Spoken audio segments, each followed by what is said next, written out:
সেখানে আমি 2টি শাড়ি, 2টি ব্লাউজ আর 2টো ছোট পোশাক পেয়ে গেলাম। আমি প্রথমে একটা ব্লাউজ নিলাম, তারপর একে একে সবগুলো জামাকাপড়ের সুগন্ধ নিয়ে যেমন ছিল তেমনই রাখলাম। এসবের মধ্যে একটা পোশাকে আঠালো একটা ভাব ছিল। সেটার সুগন্ধ এখনও আমার মাথায় আটকে আছে। ২০১৬ সাল, মাস ভুলে গেছি। আমার নাম সাইফ। আমি এবং আমার মা আমার ছোট মামার বিয়ের অনুষ্ঠানে যোগ দেওয়ার জন্য রেডি হচ্ছিলাম। সেই প্রোগ্রামে বাবা আমাদের সাথে যোগ দিতে পারেননি।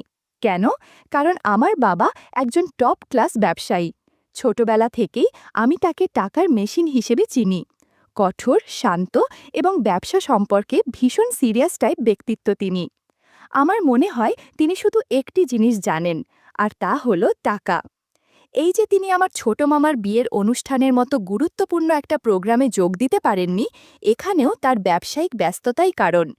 যাই হোক, আর কোনো উপায় না পেয়ে আমরা মা ছেলে আমাদের পরিবারের হয়ে প্রোগ্রামে যাওয়ার সিদ্ধান্ত নিলাম। আমরা বরপক্ষ, আর মা তো বোন, তাই অনুষ্ঠানে না এলে খারাপ দেখাই কি আর করা। আমার নানির বাড়ি আমাদের বাসা থেকে একটু দূরে। আমরা প্রোগ্রামের 2 দিন আগে সেখানে যেতে চেয়েছিলাম, কিন্তু শেষ পর্যন্ত আমরা তা করতে পারলাম না, আমার পরীক্ষার কারণে। তাই আমাদের সরাসরি যাত্রা করতে হলো হলুদের দিন। মনে আমরা যেদিন যাব সেদিনই হলুদ। আমরা সেখানে পৌঁছালাম বিকেল 3টায়। আমার বড় মামা এবং তার স্ত্রী, আমার অন্য খালারা সবাই আমাদের দেখে খুব খুশি হলো। আদর আপ্যায়ন চলল। আমি এদিকে আমার কাজিনদের সাথে কথা বলতে ব্যস্ত হয়ে পড়লাম, আর অন্যদিকে মা অন্যান্য আত্মীয়দের সাথে কথা বলতে। অনুষ্ঠান শুরু হবে সন্ধ্যা 7:30 সাধারণত আমরা সবাই জানি যে হলুদ প্রোগ্রাম সন্ধ্যার পরে শুরু করার কথা বলা হয়, তবে শেষ পর্যন্ত এটি রাত 8টার পরে শুরু হয় এবং রাত 1টা পর্যন্ত চলে। কোথাও কোথাও তো তা মধ্যরাত পর্যন্ত চলতে থাকে। এবারও তাই ঘটেছে। যখন সন্ধ্যা 7টা বাজে, তখন দেখলাম আমার খালা মামিরা রেডি হতে ব্যস্ত হয়ে গেলেন। যেহেতু আমরা ছেলে, তাই রেডি হতে একটু কম সময় লাগে। আমরা ছেলেরা কিন্তু রেডি। আমি আমার ফেসবুক অ্যাকাউন্ট ব্রাউজ করছিলাম এবং মাঝে মাঝে অন্য কাজিনদের সাথে কথা বলছিলাম। ওরা আমার বয়সের কাছাকাছি। আমাদের একটা কমন পরিচয় হলো আমরা সবাই বিশ্ববিদ্যালয়ের ছাত্র। অন্য 3টি রুম ছিল পরিবারের সদস্যের, বিশেষ করে মহিলা সদস্যে পরিপূর্ণ। সবাই রেডি হতে ব্যস্ত। সাধারণত হলুদ প্রোগ্রামের ড্রেস কোড হয় হলুদ শাড়ি, আবার কখনো কখনো লাল বা হলুদ রঙের সংমিশ্রণ সহ কোনো পোশাক বা স্যুট। আমাদের ড্রেস কোড ছিল সাদা পায়জামার সাথে ডিপ পার্পল পাঞ্জাবি এবং মহিলাদের জন্য হলুদ শাড়ি। প্রায় 8:15 বাজে। এখনও তাদের পুরোপুরি রেডি হবার নামগন্ধ না থাকায় আমি বিরক্ত হয়ে যাচ্ছিলাম এবং সিগারেট খাওয়ার প্যারা ফিল করলাম। তাই গোপনে বিড়ি টানতে ছাদে গেলাম। ছাদ থেকে আমি ওই বিল্ডিংটা দেখতে পাচ্ছিলাম যেখানে হলুদ ফাংশন হবে। এই তো নানুদের বাসার 2 বাসা পরেই। ধূমপান করতে করতে নিজের ভাবনার ভিতর হারিয়ে গেলাম। একটা গোপন কথা বলি, আমার একটা অভ্যাস আছে।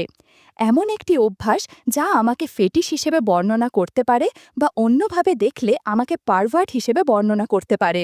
সেটা হলো, আমি কখনোই কোনো ফাংশন মিস করি না, বিশেষ করে যদি সেটা বিয়ের অনুষ্ঠান হয়। নতুন মেয়েদের সাথে নতুন অভিজ্ঞতা বা কখনো কখনো চান্সের ডান্স মারা, এগুলো বিয়ের প্রোগ্রামে বেশি হয়। কিন্তু এছাড়াও যে ব্যাপারটা আমাকে আনন্দিত করে তোলে তা হলো বারান্দাগুলোতে ঢু মারা বা ঘরের কোণে যেখানে ওয়াশিং মেশিন রাখা সেখানটায় ঘুরে ফেরা করা। আর এই কাজটা আমি অবশ্যই গভীর মধ্যরাতে করি, যখন সবাই প্রোগ্রামের ধকল শেষে আরাম করে ঘুমাচ্ছে। ভাবছেন কেন? আমি বলে দিচ্ছি। প্রোগ্রাম শেষে বাসায় ফেরা রমণীদের চেঞ্জ করে রাখা ওইসব জামা কাপড় সাধারণত বারান্দা বা সেই জায়গায় রাখা হয়। যেহেতু সবাই ক্লান্ত এবং অবসন্ন, তারা গভীর ঘুমে মগ্ন।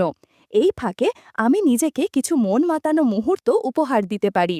সেটা হলো, আমি তখন ওই মুহূর্তে সেই খুলে রাখা কাপড়গুলো থেকে ঘ্রাণ নিতে ভালোবাসি। প্রোগ্রামের ঝক্কি ঝামেলা পার করবার একটা নিশান সেই ড্রেসগুলোর গন্ধে বেশ স্পষ্ট থাকে। এটা আমার কাছে সত্যিই বিশেষ কিছু। একের পর এক সিগারেট টানতে টানতে তাই ভাবছিলাম, আজ রাতে কিভাবে কি করব। আমি পরিকল্পনা করছিলাম। হঠাৎ আমার এক ছোট মামাতো ভাই ছাদে এসে আমাকে বলল, আপনি এখানে ভাই? আন্টি আপনাকে খুঁজছেন, তারা তো রেডি, নিচে অপেক্ষা করছে। আমি সিগারেটটা ফেলে দিয়ে ওদের সাথে নিচে চলে এলাম। আমার সব খালা এবং মামিদের হলুদ শাড়িতে খুব আকর্ষণীয় লাগছিল। ইস, এদের জামাইরা নেক ভাগ্যবান। প্রতি রাতে ভালো করে ইমে মানে বন্ধুরা, তোমরা বুঝতে পেরেছ কি বলতে চাচ্ছি। শুধু প্রোগ্রামটা যাক। আমি আমার নানির বাড়ির পাশের রাস্তায় আমার মাকে পেয়ে গেলাম। তাকেও ভীষণ সুন্দর লাগছিল। আমরা সবাই মিলে সেই বিল্ডিংয়ের জন্য যাত্রা শুরু করলাম, যেখানে হলুদ হবে। এখন রাত 12:30 বাজে। আমরা সবাই বাড়িতে ফিরে এলাম। সবাই ক্লান্ত। ঘুমানোর ব্যবস্থা আগেই করা হয়েছিল। আমি আমার এক খালাতো ভাইয়ের সাথে ড্রয়িং রুমে ঘুমাবো। সেই ভাইয়ের বয়স 15। সে সবেমাত্র এসএসসি শেষ করেছে। ক্লান্ত সবাই, ঘুমের জন্য ব্যাপক অধৈর্য ছিল। আর এদিকে আমি ক্লান্ত থাকার অভিনয় করছিলাম। কিন্তু সত্যি বলছি, আমি মোটেও ক্লান্ত ছিলাম না। আমি হয়তো আমার মধ্যরাতের ওসব দুঃসাহসিক কাজের জন্য আমার সমস্ত শক্তি সঞ্চয় করে রেখে দিলাম। রাত 1:30টার পরে সবাই ঘুমের জন্য নিজ নিজ রুমে ফিরে গেল। আমিও বুঝলাম আমার সময় শুরু। কিন্তু আমি তো এখনই উঠে যেতে পারি না। আমাকে অপেক্ষায় আরও কিছুটা সময় ব্যয় করতে হবে, যাতে তাদের সবার ঘুম আরও গভীর হয়। আমার ছোট কাজিন ভাই নাক ডাকছিল। বুঝলাম গভীর ঘুমে অচেতন। ঠিক যখন রাত 2টা, আমি চুপচাপ বিছানা থেকে উঠে গোপনে ডাইনিং রুমে চলে গেলাম। সেই ঘরে কন্যার দিকটাতেই আছে ওয়াশিং মেশিন। আমি সেখানে গেলাম, বাট মন খারাপ হলো। কিছু পাঞ্জাবি আর বড় মামার পায়জামা ছাড়া কিছুই পেলাম না। আমি এই ভয়টাই পাচ্ছিলাম। দুই দিকে 2টি কমন বারান্দা ছিল। 2টি রুম থেকে 2টি ভিন্ন দরজা থেকে সেখানে যে কেউ প্রবেশ করতে পারে। আমি আমার লাইটার এবং সিগারেটের প্যাকেট নিলাম, যাতে কেউ যদি হঠাৎ করে সেখানে আসে, সে ভাববে আমি ধূমপান করতে এসেছি। আমি এক দরজা ব্যবহার করে বারান্দায় এলাম, আর অন্য দরজাটি আমার চাচাতো ভাই যে ঘরে ঘুমাচ্ছে সেখান থেকে। আমি পুরোপুরি খুশি ছিলাম। বারান্দাটা আমাকে অন্তত হতাশ করেনি। অন্ধকারেও অদূরেই আমি তারে কিছু হলুদ কাপড় দেখতে পাচ্ছিলাম। আমি সময় নষ্ট না করে চুপচাপ সেখানে চলে গেলাম। সেখানে আমি 2টি শাড়ি, 2টি ব্লাউজ আর 2টো ছোট পোশাক পেয়ে গেলাম। আমার চোখ রোমাঞ্চে চিকচিক করছিল। আমি প্রথমে একটা ব্লাউজ নিলাম। আমি সহজেই বুঝতে পেরে গেলাম যে এটি এমন একজনের ছিল যে কিছুটা চিকন। আমি একে একে সবগুলো জামাকাপড়ের সুগন্ধ নিয়ে যেমন ছিল তেমনই রাখলাম। বন্ধুরা, ইউটিউবের নিয়মের কারণে বিস্তারিতভাবে বলতে পারলাম না কিসের কিসের সুগন্ধ নিয়েছি। তোমরা যদি বিস্তারিতভাবে জানতে চাও, তাহলে কমেন্টে দেয়া ওয়েবসাইট থেকে একদম খোলামেলা গল্প শুনতে পারো। গল্পে ফিরে আসা যাক। সব কিছুর সুগন্ধ নিয়ে আমি বেডে ফিরে এসে খুব শান্তির একটা ঘুম দিলাম। সকালে ঘুম থেকে উঠলাম। পাশের রুমে মামিমা আর খালা কথা বলছিল। সারা রাতের রোম্যান্টিকতা শেষ হয়ে গেল শুধু একটা কথা দিয়ে। তারা বুয়াকে দিয়ে আগের দিনের কাপড়-চোপড় ধোয়া নিয়ে কি যেন আলাপ আলোচনা করছিল। খানিক বাদেই যা শুনলাম, অন্তরাত্মা কেঁপে উঠল আমার। অতপর অবশেষে আমি খুঁজে পেলাম সেই ছোট পোশাকের মালিককে, যার পোশাকে বেশি সুগন্ধ ছিল। সে আর কেই নয়, আমার মা। আমি বাকরুদ্ধ হয়ে গেলাম এবং মনের ভিতর কেমন ফাঁকা হয়ে গেল। কি করলাম এটা আমি? আমি নিজের ওপর কিভাবে প্রতিক্রিয়া দেখাবো বুঝতে পারছিলাম না। কি করি এখন? দুপুর 2টো। আমি গতরাতে যা করেছি তা ভেবেই সারা সকাল কাটিয়ে দিয়েছি। কোনো বিষয় গভীরভাবে চিন্তা করলে ভালো একটা ব্যাপার ঘটে। ক্রমাগত চিন্তা করবার দরুন আপনি বেশ কিছু পয়েন্ট দেখতে পাবেন, যা প্রথমবারের চিন্তায় চোখে ধরাই পড়েনি। আমার সাথেও একই ব্যাপার ঘটল। আমার মনেও একের পর এক বিভিন্ন ধরনের ধারণা এবং অবাস্তবিক চিন্তা জড়ো হচ্ছিল। যতবারই ভাবছি, ততবারই যেন সেই সুঘ্রাণ নাকে বাজছিল। আর একই সাথে যেন সেই স্বাদটা বারবার টের পাচ্ছিলাম। কি চমৎকার রকমের সেই স্বাদ! গতরাতে কি করে বসেছিলাম আমি, সেই ব্যাপারে ভাবতে গিয়ে তন্ময় হয়ে অন্য চিন্তা ভাবনায় যেন আমি হারিয়ে গেলাম। বন্ধুরা, আমার মায়ের পরিচয় দেয়া যাক। আমার মায়ের বয়স 40 বছর, কিন্তু তাকে দেখে এমনটা বোঝার উপায় নেই। গায়ের রং ফর্সা, ঘরে সাধারণত বেশিরভাগ সময় তিনি সালোয়ার কামিজই পরেন।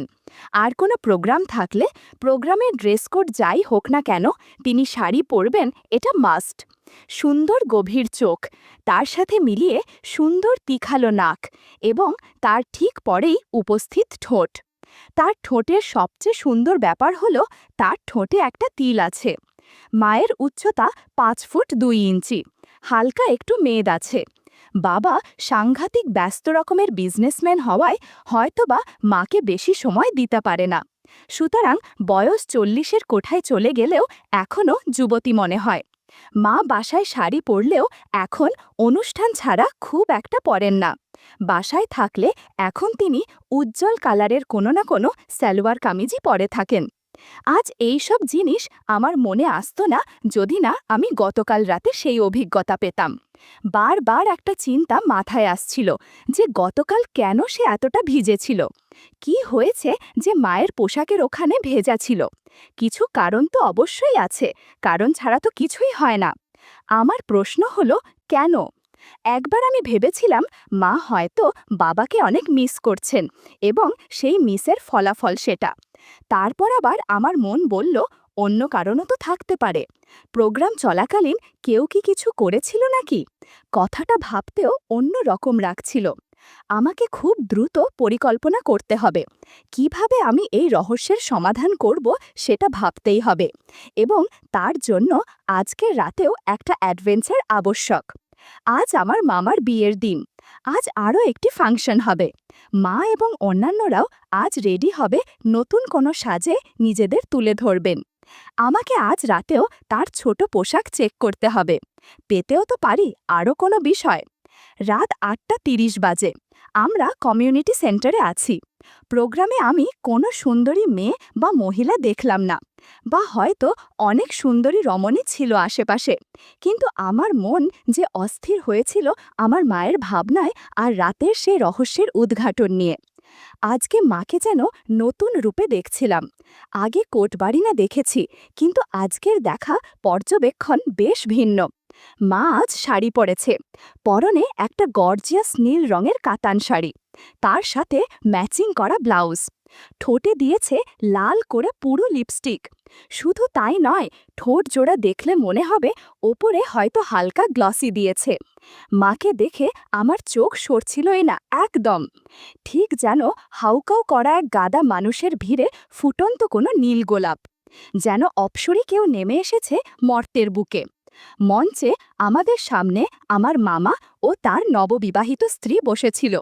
নতুন মামির বয়স 25-26 হবে হয়তো, বাট তাকে দেখার বা পরখ করবার কোনো প্রকার ইচ্ছা আমার মধ্যে থেকে আসছিল না। আমি আমার মায়ের সাথে থাকার চেষ্টা করছিলাম। তিনি যেখানেই যান না কেন, যার সাথে কথা বলেন, আমি নিরাপদ অবস্থান থেকে সেই সমস্ত ঘটনা খুব খুঁটিয়ে খুঁটিয়ে দেখছিলাম। মায়ের কার সাথে কথা হচ্ছে খুব সাবধানে চেক করার চেষ্টা চালাতে চালাতে বেশ রোমাঞ্চ অনুভব হচ্ছিল। কারোর সাথে তার কথা হলে কেমন টাইপ কথা হচ্ছে এবং তারা কি কথা বলছে তা শোনার চেষ্টাও বাদ রাখিনি। পারিবারিক সম্পর্কের কারণে অনেক মানুষের সাথেই মাকে কথা বলতে হয়েছে, শুধু সিম্পল আলাপ ছাড়া আর কিছুই না। এই ধরুন তাদের অবস্থা সম্পর্কে জিজ্ঞাসা করা, বাচ্চাদের আদর করা, বাসায় আসার ইনভাইট দেয়া, এসবই চলছিল। হঠাৎ এক সমস্যার উদয় হলো। অনুষ্ঠানের শুরু থেকেই সব ধরনের দায়িত্ব এড়িয়ে চলার চেষ্টা করছিলাম, যাতে আমি মাকে খুব কাছ থেকে লক্ষ্য করতে পারি। কিন্তু একটি প্রবাদ আছে না, যেখানে বাঘের ভয় সেখানেই সন্ধ্যা হয়। ঘটলও তাই। আমার এক খালা আমাকে নিচে যেতে বললেন এবং কোনোভাবে কিছু পানের ব্যবস্থা করতে। পান নাকি শর্ট পড়েছে। অতিথিরা খাবার দাবার শেষে একটু পানের খিলি মুখে দিয়ে খোশ গল্পে মেতে ওঠেন, এমনটা তো দেখাই যায়। কি আর করার, অগত্যা তার কাছে থেকে কিছু টাকা নিয়ে আমাকে লক্ষ্মী ছেলের মতো পানের সন্ধান করতে নিচে নেমে যেতে হলো। রাস্তায় এসে দেখলাম পান পাওয়া যাবে এমন কোনো ঝুপড়ি টাইপ দোকান নেই বললেই চলে। এদিকে আমার মনে হাজারো ভাবনা ভাবনার ভিড় জমে আছে। কি ঘটছে সেখানে? আমার মা কার সাথে কথা বলছেন এখন? তার কি কিছু হচ্ছে? সবচেয়ে গুরুত্বপূর্ণ চিন্তাটা হলো যে লোকটি কে? যদিও আমি নিশ্চিত ছিলাম না যে আমি আগের রাতের মতো আজ রাতেও ফলাফল কি না, তবে আমি আশা করছিলাম যেন পাই। পান হাতে নিয়ে কমিউনিটি সেন্টারে ফিরে যেতে আমার ৩০ মিনিট লেগে গেল। আমি পানের ব্যাগটা আমার খালার হাতে দিলাম এবং মাকে খুঁজতে লাগলাম। তাকে কোথাও দেখছিলাম না। বুকের ভিতরটা কেমন যেন করে উঠছিল। আমি কি কিছু মিস করেছি? হয়তো হ্যাঁ, আমি সেই ব্যক্তিকে মিস করেছি যে খুব ভাগ্যবান। আমি তার ফেসটা দেখতে হয় পারলাম না, মিস করে ফেললাম। আমার মনে এরকম অনেক চিন্তাই থেকে থেকে ঘুরপাক খাচ্ছিল। আমি আমার বড় মামাকে কাছে পেয়ে জিজ্ঞেস করলাম, মামা, মা কোথায়? সে বলল, আমি তো ঠিক বলতে পারছি না বাবা, জানি না আপা কোথায় আছে, কিন্তু তাকে তো এখানেই ঠিক ৫-১০ মিনিট আগে দেখেছি। ও, ওই তো ওখানে, ওই যে। আমার মামার হাতের ইশারা অনুসরণ করে আমি স্টেজের পাশে আমার মাকে দেখতে পেলাম। তিনি আর একজন মহিলার সাথে ছবি তোলার জন্য পোজ দিচ্ছিলেন। আমি সেই মহিলাকে চিনি। সে কান্তা খালা, আমার মায়ের স্কুল জীবনের বেস্ট ফ্রেন্ড। আমি ওনাদের কাছে গিয়ে কান্তা খালাকে সালাম দিলাম। যদিও সেই খালা আর আমার মায়ের বয়স একই ছিল, কিন্তু খালা দেখতে তার বয়সের চেয়ে বড়। মা আমাকে জিজ্ঞেস করলেন আমি কোথায় ছিলাম এতক্ষণ। আমি তাকে সব বললাম। প্রোগ্রাম ভালোভাবেই শেষ হলো। যখন রাত ১১টা বাজে, আমরা পুনরায় নানির বাড়িতে ফিরে যাওয়ার প্রস্তুতি নিলাম। বাকি সময়ে আমি সন্দেহজনক কিছু দেখলাম না, কিন্তু ফেরার পথে মাকে একটু অফ মনে হলো। জিজ্ঞেস করতেই বলল খুব নাকি মাথা ধরেছে, বাসায় গিয়ে যত তাড়াতাড়ি সম্ভব শুয়ে পড়বে। আমি মনে মনে খুশি হলাম। মনে মনে বললাম, হ্যাঁ তুমি ঘুমাও, তুমি ডিপ একটা ঘুম দিলেই তো আমার কাজে সুবিধা হবে। রাতের বেলার চেকিং অ্যাডভেঞ্চারের কথা মনে হতেই ভিতরে ভিতরে আনন্দ হচ্ছিল। রাত বাজে ২:৩০, সবাই অত্যন্ত টায়ার্ড, সুতরাং যে যেখানে জায়গা পেয়েছে সেখানে পড়ে পড়ে ঘুম। গভীর ঘুমের তলানিতে হারিয়ে গেছে এখন তারা। পুরো বাড়িটা নিস্তব্ধ, একমাত্র জেগে আছি আমি। এক হাতে সিগারেট, অন্য হাতে ছোট পোশাকটা ধরে আছি। আজ মা পুরো সময় ধরে পড়া ছিল শাড়ির নিচে, শুধুমাত্র কালারটা গতদিনের তুলনায় ভিন্ন, বাকি সবকিছুই সেম। একটা জিনিস খেয়াল করেছি, মা মাত্র ৩.৫ অথবা ৪ ঘন্টার মতোই এটা পড়ছে প্রোগ্রামের জন্যে, কিন্তু এই অল্প সময়ের মধ্যে এটাই কি যে এক মারাত্মক ঘ্রাণ। আজও এটাই ভেজা ভাবটা পেয়েছি। এর মানে হলো প্রোগ্রামে আমি যখন নিচে পান আনতে গিয়েছিলাম ওই সময়ই কিছু না কিছু ঘটেছে। মনে মনে খালাকে বকতে লাগলাম, না এভাবে হবে না, অন্য কিছু অবলম্বন করতে হবে। কিন্তু কি করা যায়? কিছুটা ভাবতেই মাথায় একটা বুদ্ধি এলো, আর তাতেই আমার চোখ চকচক করছিল। আজকের দুপুরের দিকে বড় মামিকে এমনটা বলতে শুনেছিলাম, আচ্ছা আপা, আপনি ফেসবুক ইউজ করেন না কেন? তাহলে তো অন্তত যখন তখন আপনাকে ফোন দেয়া যায়। আমাদের অলমোস্ট সব আত্মীয়ই কিন্তু ফেসবুকে অ্যাড আছে। আপনাকে আগেও বলেছিলাম, কিন্তু আপনি তো অ্যাকাউন্ট খুললেন না। উত্তরে মাকে বলতে শুনেছিলাম, হ্যাঁ দেখি খুলব অ্যাকাউন্ট একটা। ঠিক করলাম, এবার বাসায় ফিরে মাকে একটা ফেসবুক অ্যাকাউন্ট খুলে দেব। যে আশিক সুপুরুষ এভাবে তাকে কষ্ট দিচ্ছে, সে একবার খবর পেলে নিশ্চয়ই ফেসবুকেও হানা দিবে। তখন আবার দেখা হয়ে যাবে আসলে কে সে, কি দেখেই বা আমার মা তার প্রতি এত টান ফিল করছে। এসব পড়ে মনে হতে পারে আমি খুবই পারভাল্ট একজন ছেলে, উল্টোপাল্টা চিন্তা করছি, এমনও তো হতে পারে। যা কিছু আমি পেয়েছি এগুলো হয়তোবা বাবাকে মিস করার ফসল, অবশ্য সেটা নাও হতে পারে। যাই হোক, বুদ্ধি একটা জম্পেশ এসেছে, তাকে একটা ফেসবুক অ্যাকাউন্ট খুলে দেব। পাসওয়ার্ডটা যেভাবেই হোক না কেন আমার কাছে নিয়ে রেডি রাখব, যাতে যখন তখন চুপি চুপি নজরদারি করতে পারি। যেহেতু তিনি এ ব্যাপারে নতুন, তেমন একটা অন্য বিষয় না করবেন না। নানির বাড়ি থেকে ওই মামার বিয়ে খেয়ে আমরা বাসায় ব্যাক করেছি, প্রায় ৫ দিন হতে চলল। এই তো কিছুক্ষণ আগে তাকে মমকে ফেসবুক অ্যাকাউন্ট খুলে দিলাম। প্রোফাইল পিক হিসেবে তার হলুদের একটা ছবি দিয়ে দিয়েছি।